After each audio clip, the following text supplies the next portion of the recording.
So you're trying to get to 15% body fat where you can start to see your abs. You're struggling, and it could be down to the same 7 mistakes that everyone seems to make. Today, we're going to talk about these 7 mistakes that you want to avoid if you're serious about hitting that 15% mark. I see these over and over again. If you're new here, I'm Adam, a performance nutritionist and online coach. I lost over 80 pounds of fat in my 20s, and I've spent the last 10 years helping guys and girls lose fat and build muscle with a simplified approach to nutrition and training. If you're a subscriber, welcome back. Recently, I helped one of my clients, Hossam, build muscle and lose over 40 pounds of fat. So let's dive right in. Here's a mistake that's all too common. In fact, almost everyone I have ever worked with or have spoken to has experienced this at some point.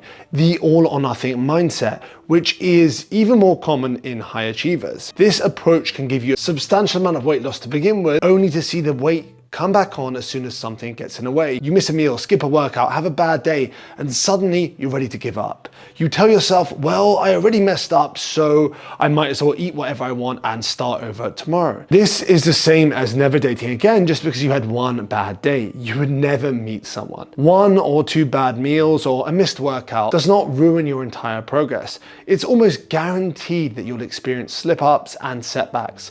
It's what you do afterwards that matters. The quicker you can get back on track, the less impact that slip up will have. Could be getting back to your usual meal plan, hitting your next workout, or simply staying consistent for the rest of the day. Consistency is everything. It's not what you do some of the time, it's what you do most of the time. This is why you'll see me eating burgers, ice cream, cakes, some of the time. Even when I got crazy shredded. In reality, I was doing that 10 to 20% of the time. With a slip up, if you feel disappointed or even ashamed, remember, you're still in there. You're still moving forward, and one bad moment isn't the end of the world. You can actually learn from it and better prepare for the next time. Dieting for fat loss is a lot like managing your inbox at work. On a good day, you can keep things organized and tackle emails one by one. But when life gets hectic, meetings, deadlines, personal stuff, it's like the emails are coming in faster than you can answer, and suddenly your inbox is overflowing.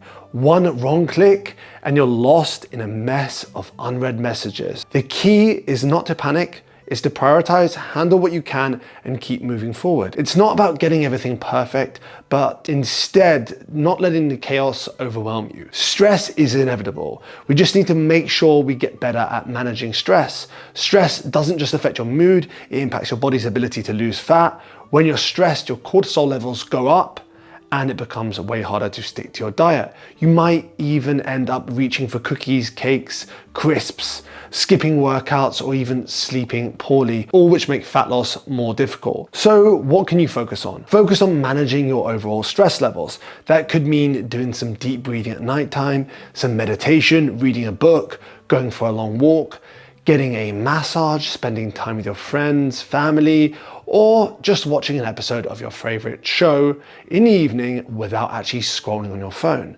When stress is under control, you're less likely to fall off the wagon. If you're going through a particularly busy or stressful time, you've got a lot of events coming up at work, maybe some travel, you could go into maintenance calories for 1 to 2 weeks. Maintaining where you're currently at is still a goal. This can remove the added stress of thinking about dieting and just eating less. You may also couple this with a deload week with your strength training, where you just train with less volume for a given period of time. If you want to build momentum along with sustainable habits and lose 8 pounds in the next 30 days, join my 30-day free challenge. Link is in the description below. This one's a killer for most people. You get home after a long day, sit down to watch TV, and you eat dinner. Then you find yourself raiding the cupboards for snacks. Evening binges can happen for a few reasons, and they all come down to poor planning or overly restrictive diets. I'm going to get some backlash for this one, but I see it too often, so I have to share it with you. Intermittent fasting can be great for some people, but for others, it can cause them to get over hungry and binge at night. On the flip side, If you've eaten most of your calories earlier in the day, you can feel deprived when you're ready to eat and you just want to relax. If your calorie deficit is really steep, it's easy to end up feeling ravenous by the time evening hits. Overly restricting certain foods, telling yourself you can't have something, can actually make you want it more. The solution?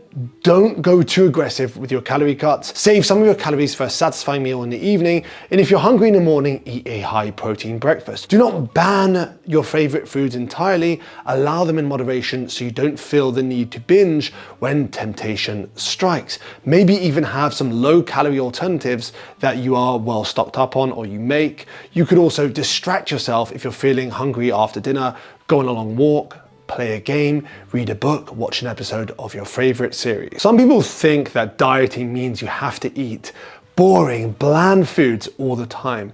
It's like they believe flavor will somehow prevent fat loss, but that's not true at all. Sure, eating simple foods that don't taste incredible can help you avoid overeating because they're just harder to overeat. This doesn't mean that you need to cut out flavor entirely. Seasonings and low-calorie condiments can actually help you stay on track. You shouldn't hate your diet. Food is for enjoying, so you should have some enjoyment. You don't need to eat dry chicken breasts with nothing on it. Spices, herbs, low-calorie sauces like mustard, soya sauce, hot sauce, barbecue rubs can make your meals way more enjoyable without adding significant calories. And don't be afraid to include some low-calorie treats like diet soda, frozen yogurt, or lower-calorie ice creams. Even the more indulgent pastries and cakes. Some of the time. As long as you're sticking to your calorie goals and hitting your protein targets, you're gonna lose a load of fat and you don't have to suffer with awful tasting food. Enjoying your food will actually help you stick to your diet longer because you won't feel like you're missing out on anything. Freaking out over daily fluctuations on a scale or constantly messing with your calorie targets, weight loss isn't linear. Your weight will go up and down daily depending on things like water retention, sodium intake, fiber intake, time of the month, stress, sleep, even how much food is in your system. If you're constantly stressing about the number on the scale, you're setting yourself up for disappointment. Instead, focus on weekly averages. Weigh yourself daily, but don't get hung up on each individual weigh-in. Compare your weekly averages. Instead, over time, look for a trend line that's going down. And then you can use apps like Happy Scale, which does it for you. Also, set non-weight related goals like getting stronger in the gym, having your clothes fit you better. And when it comes to calories, set a reasonable goal and stick with it. Don't keep adjusting your calorie intake just because the scale didn't move as much as you wanted it to. Stick to your plan, track consistently, and give it time. If after 2 to 3 weeks your weekly average is not dropping and you're doing everything right, drop your calories by a further 5%. Cardio can be a great tool for burning extra calories, but you cannot rely on it. Everyone is familiar with the saying, you can't out-exercise a bad diet. And yes, this saying is actually true, mostly because it's far easier to eat the calories than it is to burn them.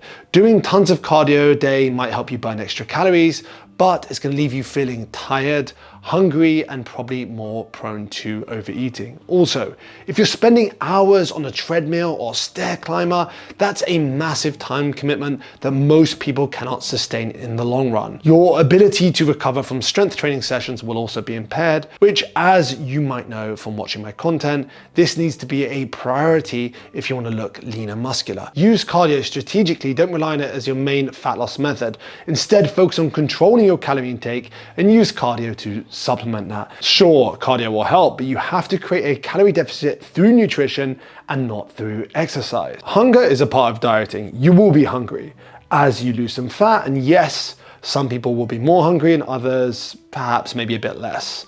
But the last thing you want to be is constantly starving. This is usually because you're trying to lose fat too quickly by cutting calories too aggressively, or maybe you're just making poor food choices or eating mindlessly, or even a combination of all of them.